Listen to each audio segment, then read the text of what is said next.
Everyone, welcome back to my YouTube channel. और आज के इस वीडियो में हम पढ़ेंगे विट्रस एनाटॉमी, क्योंकि ये बहुत इंपॉर्टेंट है ऑप्टोमेट्री स्टूडेंट के लिए और ऑफ्थाल्मोलॉजी के लिए भी। चलिए हम इसके एनाटॉमी के बारे में पहले जानते हैं।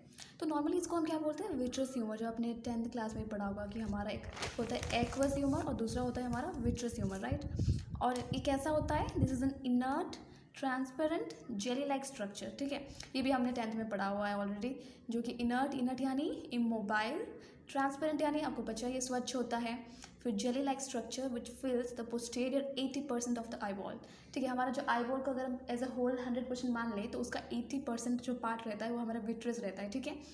और वॉल्यूम ऑफ द विट्रस ये भी जानना ज़रूरी है, क्योंकि हमारा जो वॉल्यूम ऑफ द विट्रस है 4 ml है और उसका जो वेट है 4 ग्राम है, ठीक है।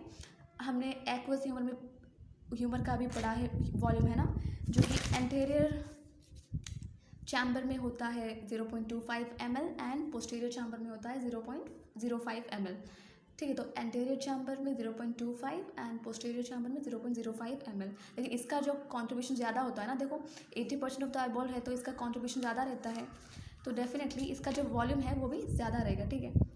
और इसका वेट भी क्या है? ज़्यादा है। Let's talk about the function of the vitreous, ठीक है। इसका फंक्शन क्या है? पहला तो ये है कि ये कंट्रीब्यूट करता है वॉल्यूम ऑफ द ग्लोब, क्योंकि 80% पार्ट हमारा विट्रस है, तो डेफिनेटली क्या काम करता है? कंट्रीब्यूट करता है वॉल्यूम को कंट्रीब्यूट करता है, ठीक है। और दूसरा जो पार्ट है ये नरिशमेंट प्रोवाइड करता है किसको? लेंस एंड रेटिना को, ठीक है, क्योंकि ये लेंस और रेटिना के बीच में प्लेस होता है, ठीक है।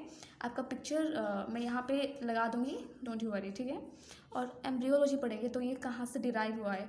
ये डिराइव हुआ है न्यूरो एक्टोडर्म से, और जो कि ऑप्टिक कप से डिराइव हुआ है, ठीक है। एंड पार्ट्स भी इसका इंपॉर्टेंट है, मतलब उतना इंपॉर्टेंट है लेकिन थोड़ा आइडिया तो रहना ही चाहिए, ठीक है। इसके 2 पार्ट्स होते हैं, एक होता है कॉर्टिकल विट्रस और दूसरा होता है मेन विट्रस बॉडी, ठीक है। जो कॉर्टिकल विट्रस होता है वो एडजेसेंट टू रेटिना होता है, और ये मेन विट्रस बॉडी होता है उसका थोड़ा कॉम्प्लिकेटेड है, जो कि हमें जानने की ज़रूरत नहीं है अभी फ़िलहाल के लिए, ठीक है। तो या आज का वीडियो बस इतने में ही ख़त्म होता है। इसका बस एनाटॉमी पढ़ा हमने, मतलब बेसिक पढ़ा हमने, ठीक है। और अगले लेक्चर में हम पढ़ेंगे इसके डिजीज़ के बारे में, क्योंकि उसके जो डिसऑर्डर्स है वो बहुत इंपॉर्टेंट है आपके ऑप्टोमेट्रिक्स एग्ज़ाम के लिए, ठीक है। ओके, तो चलो bye bye, take care and keep watching.